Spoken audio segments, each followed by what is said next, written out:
This is the network service of the Nigerian Television Authority, NTA. The President and Commander-in-Chief of the Armed Forces, Federal Republic of Nigeria, BOLA AHMED Tinubu, addresses the nation. Mr. President.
Fellow Nigerians, as I address you today, I am deeply aware of the struggles many of you face in these challenging times. Our administration knows that many of you struggle with rising costs and the search for meaningful employment. I want to assure you that your voices are heard. As your president, I assure you that we are committed to finding sustainable solutions to alleviate the suffering of our citizens. Once again, I plead for your patience as the reforms we are implementing show positive signs, and we are beginning to see the light at the end of the tunnel. Exactly 64 years ago, our founding fathers chose democracy as a form of government and launched the dream of a great country that would lead the rest of Africa out of poverty, ignorance, and underdevelopment. A beacon of hope for the rest of Africa and the world. Over 6 decades later, we can look back and Nigerians worldwide can see how well we have succeeded in realizing the lofty dream of our founding fathers. The world is witnessing and benefiting from the can-do spirit of Nigerian people, our massive intellectual capacity, and our enterprise and industry in all vocations, from art to science, technology to infrastructure. The dreams that our founding fathers envisaged are still work in progress. Every day, we put our hands on the plow, determined to do a better job of it. While it is tempting to focus on what has been left undone and where we have stumbled as a nation, we must never lose sight of how far we have come in forging and holding our country together. Since independence, our nation has survived many crises and upheavals that led to the dissolution and disintegration of many other nations worldwide. 6 years after independence, our country descended into a political crisis that led to a bitter and avoidable civil war. Since returning from the brink of that darkest moment, we have learned to embrace our diversity and manage our differences better as we continue to work towards engendering a more perfect union. Despite the many challenges that buffeted our country, we remain a strong, united, and viable sovereign nation. Dear compatriots, our independence anniversary gave us another chance to reflect on how far we have gone in our journey to nation building and to renew our commitment to building a better nation that will serve present and future generations of Nigerians.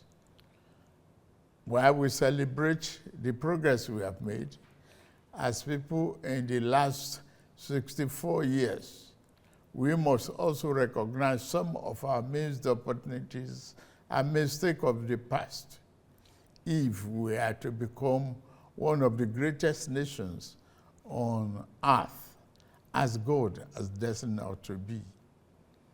Our mistake must not be follow into the future. My administration took over leadership of our country 16 months ago at a critical juncture. The economy faced many headwinds and our physical security highly impaired. We found ourselves at a distant crossroad where we must choose between two paths: reform for progress and prosperity, or carry on the business as usual and collapse. We decided to reform our political economy and defense architecture. On the security front, I am happy to announce to you, my compatriots, that our administration is winning the war on terror and banditry. Our target is to eliminate all threats of Boko Haram, banditry, kidnapping for ransom, and the scourge of all forms of violent extremism.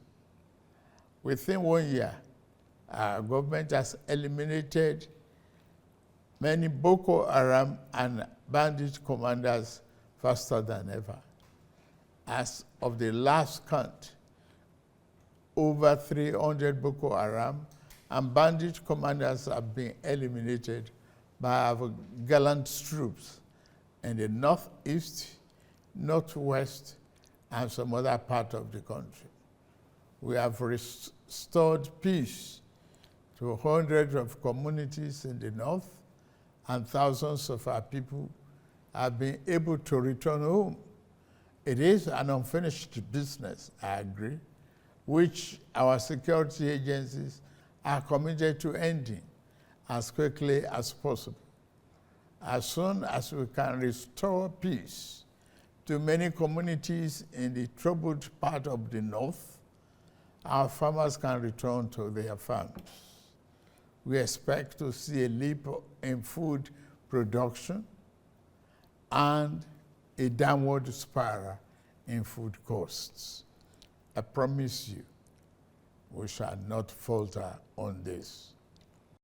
Our government has been responding to the recent natural disasters, particularly the flooding in the part of the country. After Vice President Kashim Shettima visited Maiduguri, I also visited to assure our people that this federal government will always stand with our people in their times of trouble. At the last meeting of the Federal Executive Council, we approved a disaster relief fund to mobilize private and public sector funds to help us respond faster to emergencies. Our government has also ordered integrity tests of our dams in the country to avert future disasters. The economy is undergoing the necessary reforms and retooling to serve us better and more sustainably. If we do not correct the physical misalignment that led to the current economic downturn, our country will face an uncertain future and the peril of unimaginable consequences. Thanks to the reform, our country attracted foreign direct investment worth more than $30 billion in the last year. Fellow compatriots, our administration is committed to free enterprises, free entry, and free exit in investment while maintaining the sanctity and efficacy of our regulatory processes. This principle guides the divestment transaction in our upstream sector, where we are committed to changing the fortune positively. As such, ExxonMobil surplus divestment will receive ministerial approval in a matter of days, having been concluded by the regulator, NUPRC, in line with the Petroleum Industry Act, PIA. This was done in the same manner as other qualified divestment approved in the sector. The move will create vibrancy and increase oil and gas production positively, impacting our economy.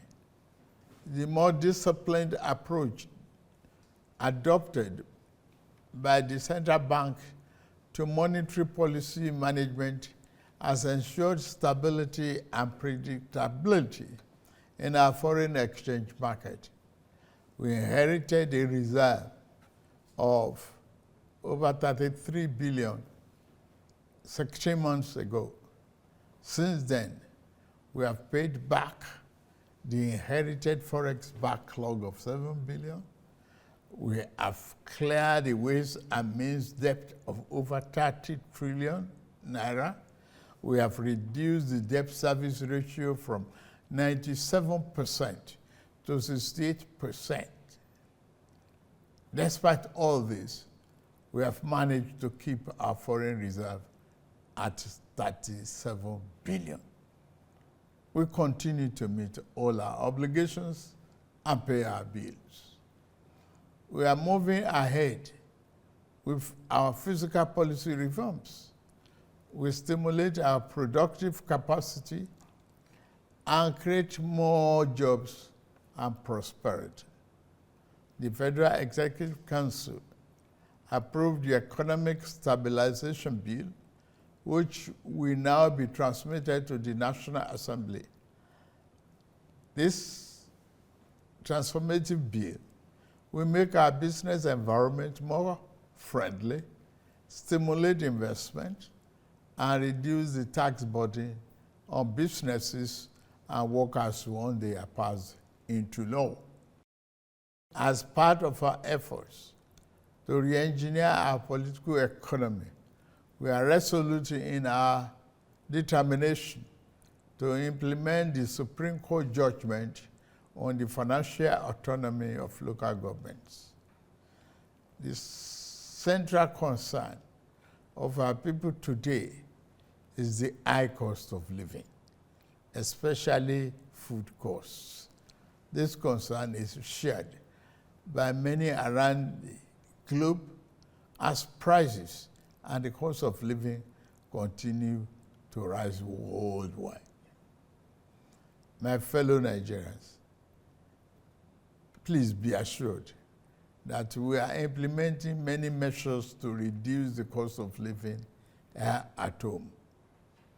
I commend the governors, particularly in Kebbi, Niger, Jigawa, Kwara, Nasarawa, and other Southwest governors that have embraced our agricultural production program. I urge other states to join the federal government in investing in mechanized farming. We are playing our part by supplying fertilizer and making tractors and other farm equipment available. Last week, the Federal Executive Council approved establishing a local assembly plant for 2,000 John Deere tractors, combine harvesters, disc riders, bottom plows, and other farm equipment. The plant has a completion time of 6 months. Our energy transition program is on course. We are expanding the adoption of the presidential initiative on compressed natural gas for mass transit with private sector players. The federal government is ready to assist the 36 states and FCT in acquiring CNG buses for cheaper public transportation. Fellow Nigerians, while we are working to stabilize the economy and secure the country, we also seek to foster national unity and build social harmony and cohesion. Our economy can only thrive when there is peace. As we work to overcome the challenges of the day, we remain mindful of next generation as we seek to galvanize their creative energy towards a better future. We lead today with the future we wish to bequeath to our children in focus, recognizing that we cannot design a future that belongs to them without making them its architects. Considering this, I am pleased to announce the gathering of a national youth conference. This conference will be a platform to address the diverse challenges and opportunities confronting our young people, who constitute more than 60% of our population. It will provoke meaningful dialogue and empower our young people to participate actively in nation building by ensuring that their voices are heard in shaping the policies that impact their lives. We are creating a pathway for a brighter tomorrow. The 30-day confab will unite young people nationwide to collaboratively develop solutions to issues such as education, employment, innovation, security, and social justice. The modality of this confab and selection of delegates will be designed in close consultation with our young people through their representatives. Through this confab, it will be our job as leaders to ensure that their aspirations are at the heart of the conference deliberations. The government will thoroughly consider and implement the recommendations and outcomes from this forum as we remain resolute in our mission to build a more inclusive, prosperous, and united Nigeria. Our government is implementing several other youth-centric programs to give our young people an advantage in rapid changing world. We are implementing, among others, the 3 million technical program of the Ministry of Communications, Innovation and Digital Economy, aimed at building Nigeria's technical talent backbone. We have also enthusiastically implemented the Nigerian Education Loan Fund, NEL Fund, which provides cheap loans to our students to pursue their tertiary educational dream. In addition, later this month, we shall launch the Renewable Hope Labor Employment and Empowerment the LEAP, it is conceived as a comprehensive suite of interventions and job creation by Federal Ministry of Labor and Employment that is aimed at facilitating the creation of 2.5 million jobs directly and indirectly on an annual incremental basis, while simultaneously ensuring the welfare and safety of workers across the country, as is the tradition. The government will soon announce all the beneficiaries of our national honors for 2024. The Senate President and the Chief Justice of the Federation have been conferred with the honor of the Grand Commander of the Order of the Niger, GCON. The Deputy Senate President and the Speaker of the House of Representatives have honor of Commander of the Order of the Federal Republic, CFR, while the Deputy Speaker of the House has been awarded Commander of the Order of Niger, CON. Fellow Nigerians, better days are ahead of us. The challenge of the moment must always make us believe in ourselves. We are Nigerians, resilient and tenacious. We always prevail and rise above our circumstances. I urge you to believe in our nation's promise. The road ahead may be challenging, but we will forge a path towards a brighter future with your support. Together, we will cultivate a Nigeria that reflects the aspiration of all its citizens, a nation that resonates with pride, dignity, and shared success. As agents of change, we can shape our destiny and build a brighter future by ourselves, for ourselves, and future generations. Please join us and join our administration in this journey towards a brighter future. Let us work together to build a greater Nigeria where every citizen can access opportunities and every child can grow up with hope and promise. May God continue to bless our nation and keep members of our armed forces safe. Happy Independence Anniversary, fellow Nigerians.